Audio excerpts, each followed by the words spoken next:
उघड आणलेलं नाही आहे, पण ही वेळ आणलेली आहे की ज्यावेळेस माझ्यावर चिखलफेक होते त्यावेळेस मला स्पष्टीकरण देणं खूप गरजेचं आहे. त्याच्यामुळे मी या सगळ्या गोष्टी आज बोलतो. आजही बोलायची काही गरज नव्हती, कारण मला यामध्ये काही रस नाही, कारण का ह्याच्याने काही विकास होत नाही. विकास करायला काम करावं लागतं, लोकांसमोर बोलावं लागतं. तहसीलदारासमोर जर एखादं निवेदन गेलं तर तिथे 4 शब्द त्याला बोलावे लागतात, कशा पद्धतीने अभ्यास करून काही गोष्टी सांगाव्या लागतात. नुसतं देऊन यायचं आणि परत फोटो काढायचं अशातल्या गोष्टी मी करत नाही. मी तिथं गोष्टी करतो, समजून सांगतो कशा आम्हाला हव्यात, नाहीतर काय केलं तर आम्ही काय करणार, ह्या सगळ्या गोष्टीचं सांगतो. अशा पद्धतीने काम करत असताना माझ्यावर चिखलफेक करायचं काम हे केलेलं आहे. आणि पक्ष माझा आहे असं मी कधी म्हणलेलं नाही. पक्ष हा शेतकरी कामगार पक्ष हा आबासाहेबांच्या आधीही सांगोल्यामध्ये होता. आबासाहेबांनी तो चांगल्या एका टप्प्यावर नेला. त्यानंतर आबासाहेबांचं पर्व झालं आणि त्यानंतर आबासाहेब सातत्याने याचं नेतृत्व करत राहिले. त्याच्यानंतर पक्षाचा एक कार्यकर्ता म्हणून मी काम करतो आहे. अजूनसुद्धा मी पक्षाचा कार्यकर्ता म्हणून काम करतो. त्यामुळे सातत्याने चिटणीसांना मी हे करतो, म्हणजे त्यांच्याबरोबर संवाद साधून काय करायला पाहिजे, काय नाही करायला पाहिजे. मी एकटा ठरवत नाही की घ्या मिटिंग, आज मिटिंग घ्या. मी असं कोणाला आदेश सोडत नाही. कालपर्यंत मी संध्याकाळपर्यंत फोन केले तर चिटणीसांना माहीत नव्हतं मिटिंगबद्दल, आणि इव्हन त्या सूतगिरणीच्या चेअरमनला डॉक्टर माळेंनाही माहीत नव्हतं की मिटिंग आहे म्हणून.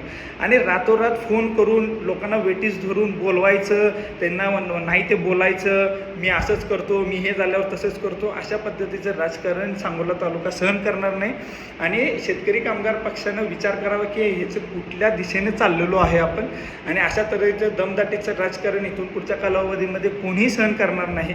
शेतकरी कामगार पक्ष हा कष्टकरी जनतेचा पक्ष आहे, शेतकऱ्यांचा पक्ष आहे, दीनदलित वंचितांचा पक्ष आहे.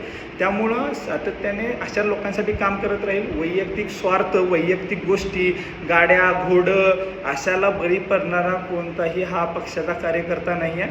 त्यामुळे मी कार्यकर्त्यांना विनंती करतो की माझ्याबद्दल जे काही ॲलिगेशन केलेले आहेत की मी कधी नव्हतोच, मी फक्त 1 वर्ष 2019 नंतरचं 21 नंतर माझं शिक्षण पूर्ण झाल्यानंतर मी फक्त 1 वर्ष पुढची शिक्षणासाठी गेलो, आणि त्याच्या माध्यमातून पण मी अजूनसुद्धा समाजकार्यच करतो. हे तर करतोय, पण मी हजारो लोकांचे ऑपरेशन हे योजनेच्या मार्फत होत आहेत. ही एक समाजसेवाच आहे. तर मी समाजसेवा सोडलेली नाही, कारण का तो आबासाहेबांनी 50 वर्षांनी घातलेला एक वसा आहे आमचा, आणि तो वारसा आम्ही जपायचा प्रयत्न करतोय. आम्हाला भरे आज पैसे वाटायला येत नसतील, पण आम्ही पैसे वाचवतोय की एखाद्या रुग्णाचं जर गरीब रुग्णांसाठी मदतीला आलो, लाखोचं ऑपरेशन त्याचं फुकट होत असेल तर त्याच्या मी कामी येतो असं मला वाटतं.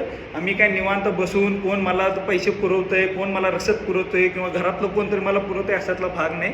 वयाच्या 31व्या वर्षी मी स्वतः कमवतो, स्वतः खर्च करतो, स्वतःच्या हिमतीवर राजकारण करतोय, हे मी सगळ्यांना सांगतो. त्यामुळं अशा सगळ्या गोष्टींचं स्पष्टीकरण माझ्या मते आज पुरतं बरं आहे. मला अजून काय बोलायचं नाही, अजून बऱ्याच गोष्टी बोलण्यासारख्या, पण मला ह्याच्यामध्ये वैयक्तिक टीका करायची नाही. एक माझ्याबद्दल जी चिखलफेक झाली आहे त्याच्यासाठी हे सगळं उत्तर मी समजतो. अजूनसुद्धा मी पक्षात कुठलेही गटतट मानत नाही, कोणी गटतट नाही, कोण कोणाच्या बाजूने नाही. अजूनसुद्धा मी तेवढ्याच प्रेमानं सगळ्यांशी वागतो. लोकही माझ्याबरोबर तेवढ्याच प्रेमानं वागतात. मी ज्यावेळेस सगळ्या लोकांपर्यंत जातो, पक्षाच्या कार्यकर्त्यांबरोबर जातो, तेवढा स्नेह ठेवतात, आणि त्या स्नेहाच्या जोरावरच मी आत्तापर्यंत तग धरून आहे. लोक मला कितीही चिखलफेक केली तरीही त्या प्रेमाच्या पोटी मी अजून समाजकारण राजकारण करतो. आणि आबासाहेबांनी जे स्वप्न त्यांच्या डोळ्यांनी माझ्याबद्दल बघितलेलं आहे ते मी इथून पुढच्या कालावधीमध्ये पूर्ण करण्यासाठी कटिबद्ध राहील. सांगोल्याच्या जनतेसाठी अहोरात्र मेहनत करण्यासाठी मी कटिबद्ध राहील. एवढंच मी बोलतो आणि आज मी इथं थांबतो. मला ही व्हिडिओ बनवायची वेळ आली आहे, हेच दुर्दैव आहे. काही आपलीच लोक, काही माझी जवळची लोक आज अशा पद्धतीचं माझ्याबद्दल बोलत आहेत. हे लाजिरवाणी गोष्ट आहे, पण मी ह्या गोष्टीने कुठल्याही गोष्टीने खचून जाणार नाही. मला उलट अशा गोष्टी, संघर्ष हा काय माझ्यासाठी नवीन नाही.